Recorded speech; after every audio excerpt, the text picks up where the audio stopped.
If you want to qualify every single solo cash cup for the rest of the season, then you have come to the right place. In this video, I'm going to be giving you guys the best tips and tricks to make sure you can qualify to the new and improved solo cash cup finals. Now, the first solo cash cup is here sooner than expected, with it being in the next few days on Friday, and will be pretty much weekly through the entire season.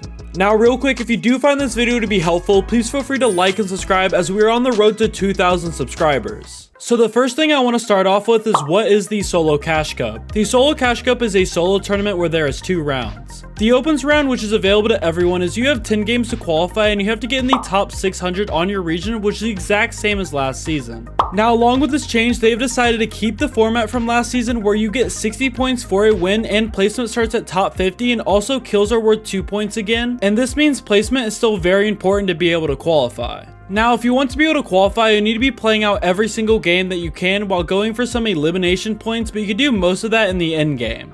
But if you do manage to make it past the Opens round, finals will be much harder and you have to get in the top 25 on NA and EU to be able to make money.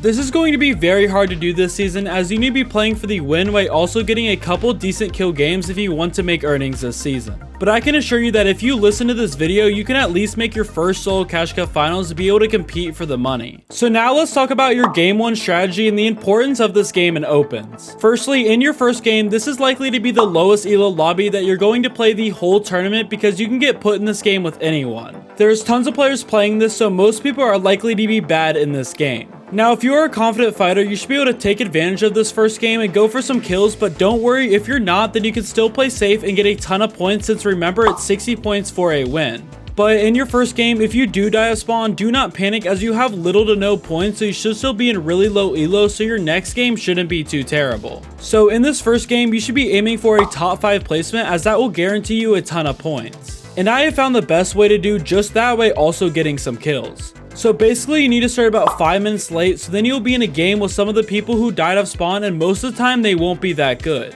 Then if you want to take some fights in the mid game, then I would suggest trying to be on the dead side of zone when taking these fights, as this will help you to not get third party to be able to finish out the fight with no issues. But if you don't want to take fights, you will also still want to rotate to the dead side of zone if you can every single game, as this will give you free rotates and allow you to not get W keyed by a good player. Now, once you have managed to get through the early and mid game, I would suggest that in the end game you try to play height as much as possible, as this will give you a clear advantage over the entire lobby. This will also help you to be able to pick up a few more elims, as you have more opportunities to fight and spray down at people. Now, this will be the absolute easiest way to get kills, but if you can't get height, just focus on rotating as early as possible and then look back as much as you can for people who are shambles. Now, once you have had that insane good game, you will be in a much higher elo lobby, which means the games will be way more stacked and much harder and filled with better players. I would advise you to play safe in these type of lobbies, as the fights will be much harder, as the format is way more placement based, so you can pick up some free points. So in order to play safe in these lobbies, I suggest you to rotate to the dead side of the map, which if you don't know is going to be the side where it's pulled the less, which means that it should have the least amount of players on it. After this, just be sure to play out all of your games and go for top 5s, as if you have enough top 5s and a win, you should be able to qualify. Now, since I have gone over the format and giving you guys some tips on how to play your games, I will now be going over the loadout you should be carrying. When it comes to the ARs, I think everyone should be carrying the Hollow Twister AR, because this thing absolutely beams and is the best AR for Surge right now. But if you can't find one though, the AUG is a crazy AR from past seasons that everyone should remember. Now, the shotgun I will want you guys to be carrying is the Sentinel Pump shotgun, as this is just the best option when it comes to these, as it's the only shotgun in the entire game that hits consistently. This thing also hits for a lot of damage, and if you manage to get a mythic one out of the Crime City market, it has the ability to be able to 200 pump enemies. Now, once you have figured out what guns to carry, I will now be talking about what other things you can carry for this meta. So this season we have 2 things of movement items, which is the bat and Sub-Zero's combat gloves. The bat, in my opinion, is going to be really valuable in solos, as it's fairly easy to be able to find one and is the main mobility of the season. And if you are able to combine this with some gold chug splashes, you can go so fast. But on the other hand, Sub-Zero's gloves is a little easier to find, and it's really easy to use and rotate, but won't get you as far as the bat does.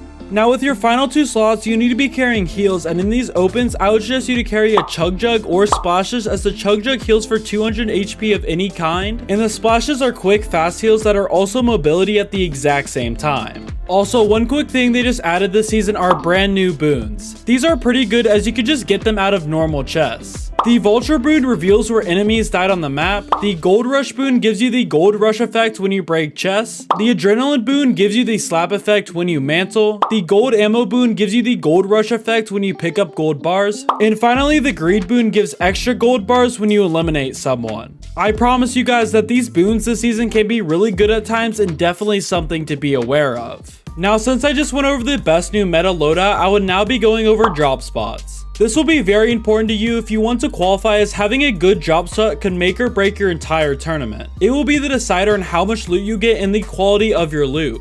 Now, I suggest dropping somewhere you can at least get 8 chests and some floor loot spawns, and somewhere you'll be able to farm metal, as this is very scarce if you don't land somewhere with some metal. So that is why I have come up with some good drop spots that can guarantee you some good loot and lots of metal while also still being fairly uncontested. The first drop spot is going to be where I'm going to drop this solo cash cup, and that is going to be the mountains next to brutal boxcars. Now, this drop has 14 chest spawns around and also has 2 heist bags near, which have a pretty high chance of dropping a bat.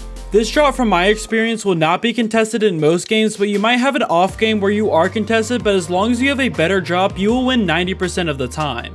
Well, now the second drop spot is going to be this little drop kinda near the Shining Span, and this spot is really good as it has 13 chests. This drop is also easy to get mats from, as it has some metal for you to get, and on your rotates you can easily farm wood and brick. Now, the third drop spot is going to be this place behind Shogun Solitude, as this drop is pretty good if you don't want to be contested at all. It also has some quick, easy materials for you to farm pretty much as soon as you land. This drop will most likely be uncontested, but again, if you have the best drop, you will for sure be winning this drop most of the time. Now, after you have found a drop spot or chose one of mine, you will need to have a drop map to secure yourself having the best drop every single game. Now, with this drop map, you can either buy one off someone you know or online, or if you can't do that, then I would suggest looking up a tutorial right here on YouTube to learn how to make one yourself. And if you want to buy one online, I will put a link down in the description for a trusty site. If you don't know how to use one, then what you need to do is look at your bus route and ping on the map the closest ping to the bus route that's on the drop map, and then you need to pull out your glider right above it to secure that drop. Now, something else that Fortnite did add this season is these black markets. They are going to be really good if you can get enough gold from either safes you find around the map or some of the banks. Each one is guaranteed to have a few guns for sale at around 600 gold per, and they are epic rarity.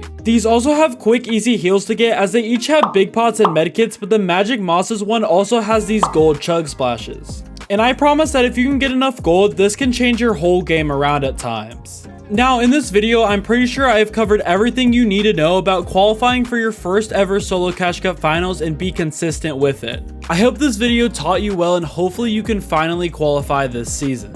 But without further ado, if you like this type of content, be sure to like and subscribe, and also use my code Piggleqt in the Fortnite item shop, and I'll see you guys in the next one.